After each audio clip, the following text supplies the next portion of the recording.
How do you think Chairman Powell is going to navigate this one? Well, I think he's going to make sure that the market understands they are 110% focused on inflation. They've sent that message for the last 6-7 months, even if it means causing a recession. So they're going to tell us they're going to look at a range of core inflation metrics, and unless those come down to something that looks acceptable to them, they're going to keep hiking rates. I also think they're going to take what the market's giving them, a Fed funds rate about 3.5% over year end, and support that, and not get into a conversation about when they will or will not cut rates. Bob, do you think we can avoid a recession this year?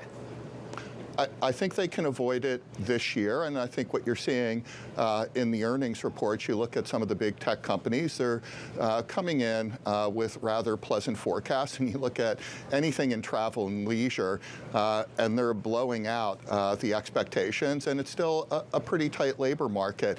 I think the problem is next year, and I think they've already told us that the inflation fight is the priority, and probably saving the economy from recession ain't going to happen.